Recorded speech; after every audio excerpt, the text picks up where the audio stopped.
Okay, this is Orlando Wilson.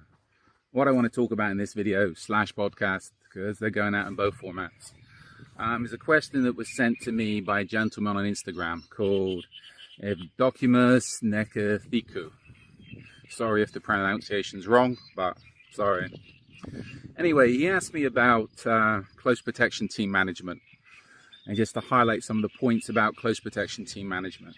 And it's a good question, because managing close protection teams is a lot different, a lot more delicate than managing, say, a man guarding, security guard company, etc.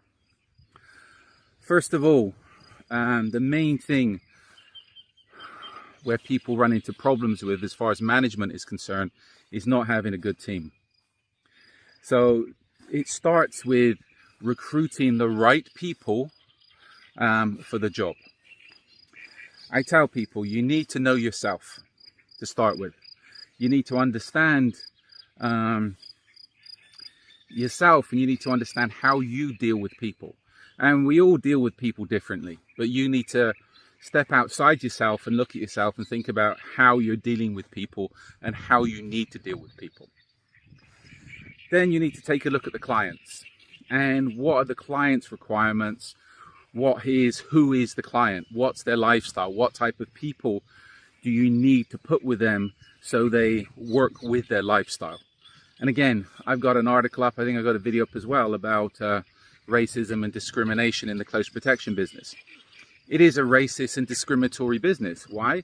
We have to put people with clients that match their lifestyle, that match their culture, that match their ethnicity. Then you need to look at the close protection team, the guys, the girls. You need to work out their personalities and work out, okay, how to interact with them, what triggers them, what motivates them, why are they working? Are they there just for the money? Are they there just for the job? Or are they motivated and actually want to, how can I put it, love the close protection world and love what they're doing? Some people do. So again, you need to have that as a starting point of understanding yourself, the client, and your team. Now, a lot of people fall foul, especially people that's been in the military, etc. Because when they get out, they think they can treat people the same way they can treat people in the military. You know, I was in the British military how many years ago? I got out, I bought my way out, I PVR'd because I had enough of the bullshit. Looking back, most of the people that was in charge of me, most of the people I was with, would I give a job these days? No. Did they have good management skills? No. Horrendous. They got to where they were, they got the rank because they stuck around long enough, they kissed enough ass, and they got given the courses, they got given the rank. Would those people succeed in the civilian world? No. Because the only reason their leadership skills was due to their rank. And if people didn't do as they were told, you were charged. That's it.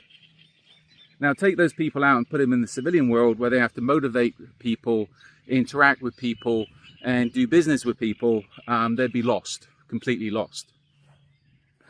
I've seen people, I've come across people that treat their people as if they were in the military. They're still on the power trip for the military days. You know what? The civilian world is completely different. To start with, you cannot treat people like shit, like people do in the military. People have to be treated respectfully. If not, they go and find a new job. Now this is where, if you're in the close protection world, if you're managing a close protection team, you cannot let the client know or see any friction that's happening within the team. If you're managing the team and there's friction within the team about whatever, anything petty, people not getting paid, people having clashes of personality, the client will pick up on it, the client will see it, and if the client doesn't see it, then his staff will, and it will be reported back. The other thing as well, if your guys or girls are working in close proximity with the client, the chances are they'll be talking to the client. And if they're talking to the client and they're pissed off, they'll be telling the client they're pissed off. And this is where the backstabbing starts and the issues start. Because again, if you're doing a bad job of being a manager, then I'm sure some of your staff would see themselves taking your place and taking your contract. So this is where the backstabbing starts, because you got to remember, as I said, your guys and girls will be working in close proximity with the client's staff. It would take nothing for them to start talking BS to the client, BS to the client's staff, and putting the knife in your back. So this is something you need to be aware of. If you're managing a team, there needs to be, to put it cheesily, harmony. Everybody needs to get along. Because if people aren't getting along, there's going to be friction, and that will get back to the client. And if that gets back to the client, there's friction within the team. You know what? The clients generally hire you to prevent problems, not to cause problems. And again, if I was a client, I spoke to my clients about this over the years, and it's like, they want everything to go nicely, because they don't want to have to be worrying that their security team is going to be fighting amongst themselves when they should be protecting the client, protecting them. So this is where managing a close protection team is a little bit more delicate, because your guys and girls are working in close proximity with the clients. And again, you don't want any friction, because friction will soon be picked up. And that friction can cost you your job, cost you your contract. Now, over the years, I've managed a lot of, well, retail clients, exclusive brand clients, luxury brand clients, and art galleries, etc. The higher end of the security business, the man guarding business. And you know what? How I treated the guys and girls that was working for me there was a lot different than how I treated CP team. Why? The CP guys should be a lot better qualified, a lot more motivated. Why? To start with, the money's a lot better.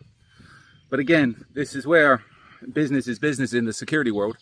And again, if somebody offers you a contract for an art gallery, a very nice venue, you'd be stupid to say no. Event security, etc. How you manage those guys and girls, you have to be a little bit harsher. There has to be stricter boundaries, and there has to be more discipline. Why? Generally, those guys and girls are not going to be as motivated and disciplined and trained as the people you're employing for close protection services. I'm always very fair with people, but there has to be strict boundaries, and people have to understand that if there's any discrepancies as far as discipline, etc., they're going to get their asses fired. And I've had problems with people over the years, and I generally fire people on the spot. I've had issues with guys working for me on numerous sites.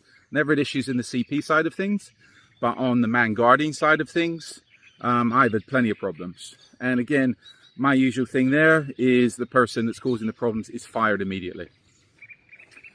I've had it where people have caused problems, and you know what? After the person's been fired, they've come back to me and said, oh, well, you owe us how much money, etc. I work this, I work that. You know what? You were earning $20 an hour, $18, $20 an hour. You know what? I had to go and sort out your problem and rectify the mess you caused. My fee is $250 an hour.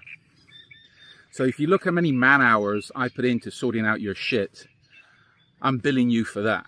So however much the $1,500 I owe you might be big bucks to you, it's nothing to me, and you owe me about $2.5 grand.